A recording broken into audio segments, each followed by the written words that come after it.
bahwa sekarang ini kan Roy Suryo dan kawan-kawan sudah tersangka, proses sudah jalan. Sejak awal kami sampaikan soal sidang KIP itu menghabiskan energi saja. Jauh lebih pas kalau teman-teman ini, Roy Suryo dan kawan-kawan yang sudah jadi tersangka, menyiapkan energi yang besar untuk melakukan perlawanan di peradilan, kan gitu loh. Jadi kalau misalnya Bang Lukas dan teman-teman ini menghabiskan energi saja nih Bang iya, Lukas. orang pedih dan sakit kok tadi. Justru kami memang energinya banyak banget. Nyatanya makin banyak orang-orang yang makin waras ya.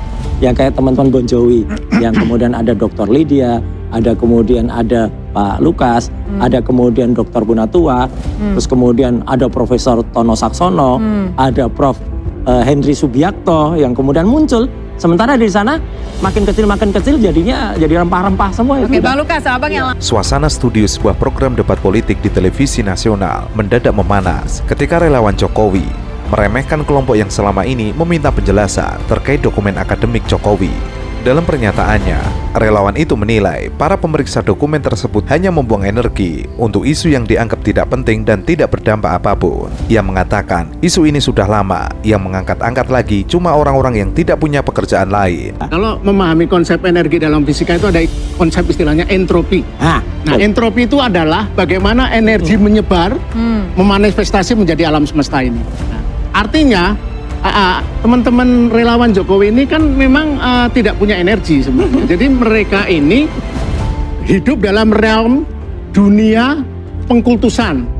Jadi mereka kan hanya satu tujuannya, mengkultuskan Jokowi.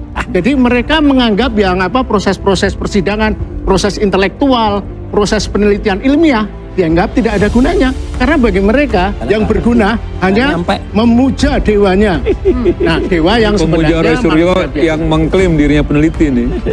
Roy Suryo yang menjadi salah satu pihak yang vokal meminta transparansi memberikan jawaban.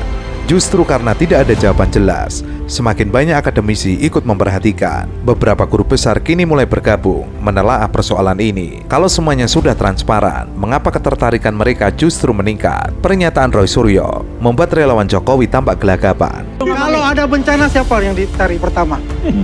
Di daerah situ. Orang yang katanya lulusan kehutanan tapi membiarkan pengembangan hutan. relawan Di dalam situ membantu. Orang membantu namanya Relawan beneran relawan, itu kan? Ini Kami sekarang ya, ada di Sumatera semua. Mana? Nyatanya ada di sini dia. Dia nyatanya di klaim. Tadi mereka yang nyata kalau ada kamu ke Sumatera tidak ada sana. relawan-relawan itu Apain? ada delusi mereka. Iya. Ya. Jadi ada ketakutan pada mereka itu untuk bukan pada orang, tapi 2029. pada bencananya Bahwasanya ya, relawan Jokowi ini makin kuat. Mana? Ya, relawan Gibran ini makin kuat. Jadi mereka ini merasa takut. Enggak ada takut. Saya ingin mengucapkan terima kasih kepada teman-teman relawan-relawan dari militan Gibran. Ini ngeklaim ini. Bersatu untuk itu. Dan relawan-relawan yang bekerja sekarang Punya aja ya. Nggak punya yang bekerja ada di Sumatera. Tetaplah jaga kesehatan teman-teman semua. Kacau ini. Pertahankan kesulitan kita. Terakhir. Moderator kemudian mencoba menenangkan suasana, namun tensi debat terus meningkat. Roy juga menyinggung fenomena menurunnya jumlah pembela di pihak pendukung Jokowi. Dulu barisan pembela penuh sesak, sekarang yang tersisa hanya remah-remah roti. Orang-orang cerdas sudah mulai melihat bahwa ada banyak hal yang tidak konsisten. Lucu sekali memang orang namanya Jokowi ini ya. Kalau dia tuh capres ya, bolehlah punya relawan, punya pendukung atau bayaran gitu ya, gitu kan banyak itu. Dan itu dulu mereka itu. Tapi setelah jadi presiden, itulah contoh ketidaknegarawanan seorang Jokowi. Ya, dia tetap membiarkan relawan-relawannya. Dia tidak tahu bahwa dia tuh jadi presiden seluruh Indonesia tadinya. Ya, sekarang sudah surut, sudah nggak jadi presiden, masih membiarkan ini hidup. Ini kan ngiri. Sorry ya, ngiri dia. Buta. Makanya gini, apalagi dia benar kalau ini nggak itu sudah diakui, dia mau minta untuk 3 periode. Ya gitu. Anu aja, lamis dalam bahasa Jawa. Saya nggak minta 3 periode, tapi anaknya maka dinasti ini yang nih namanya kong kali kong ya. Ini kong kali kong. Ya. Sementara itu, anggota Bon Jovi Lukas menilai masalah sebenarnya bukan soal dokumen saja.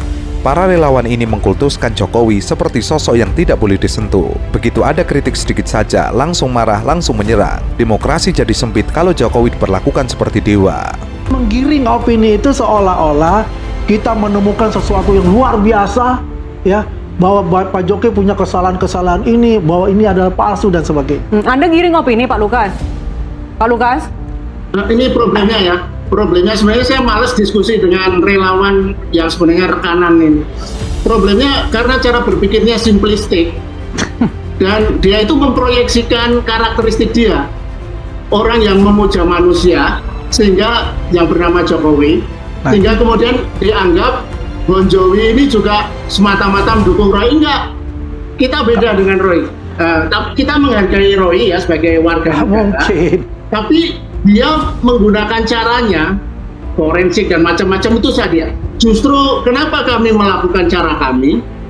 Karena dua cara ekstrim ini ya, yang saling tuduh, yang saling tuding antara relawan atau rekanan ini ya, rekanan Jokowi, plus dengan aktivisme Bung Roy Suryo, ini tidak akan menemukan solusi. Kenapa? Sebuah perdebatan panas terjadi dalam sebuah program talkshow televisi nasional ketika pendukung Jokowi terlibat adu argumen tajam dengan saksi pelapor kasus sengketa ijazah di KIP, yaitu Lukas. Ketegangan memuncak setelah Lukas melontarkan pernyataan yang dianggap menyinggung relawan Jokowi. Lukas dalam dialog tersebut mempertanyakan urgensi Jokowi terus menyembunyikan ijazahnya dari publik. Ia menyebut bahwa ijazah adalah sebuah kebanggaan, terlebih berasal dari universitas ternama seperti Universitas Gadjah Mada. Menurutnya, jika dokumen tersebut benar dan sah, maka yang paling sederhana adalah menunjukkan ke publik agar polemik segera selesai. Jadi dalam pernyataannya, Lukas bahkan menduga bahwa sikap keras Jokowi yang tetap tidak menunjukkan ijazahnya ke masyarakat mungkin saja dipengaruhi oleh denda politik terhadap Roy Suryo dan pihak lainnya yang turut mempertanyakan keaslian dokumen akademik tersebut.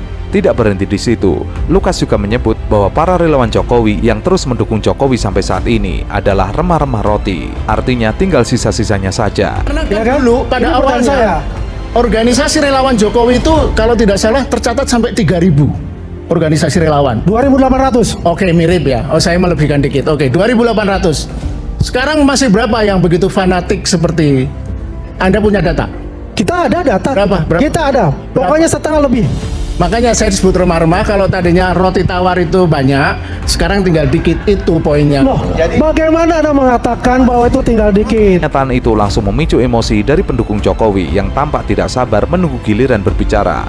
Alih-alih menjawab isi argumen Lukas, ia menyerang balik secara personal dengan menyebut Lukas sebagai pengkhianat Jokowi. Suasana studio mendadak gaduh dan kedua pihak saling bersahutan sebelum akhirnya moderator turun tangan untuk menengahi keadaan dan meminta perdebatan kembali pada mengenai keaslian ijazah Presiden ke-7 Republik Indonesia Joko Widodo alias Jokowi. Kembali menjadi sorotan publik, gugatan demi gugatan dilakukan oleh masyarakat. Polemik panjang ini telah berulang beberapa kali sejak pertama kali muncul 2019 lalu.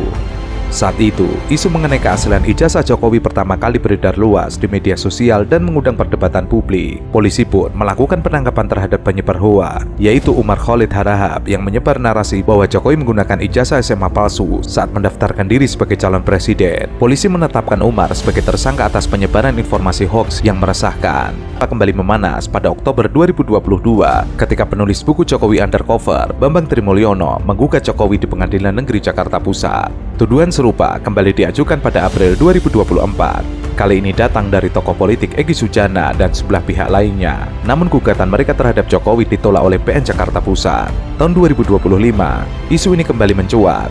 Mantan dosen Universitas Mataram, Rismon Hasiholan Sianipar, ikut meramaikan kontroversi. Ia mempertanyakan keaslian skripsi dan ijazah Jokowi, terutama dari penggunaan font Times New Roman yang dianggap tidak lazim digunakan pada awal 1980-an. Namun UGM segera memberikan klarifikasi bahwa penggunaan font tersebut sudah umum di beberapa percetakan sekitar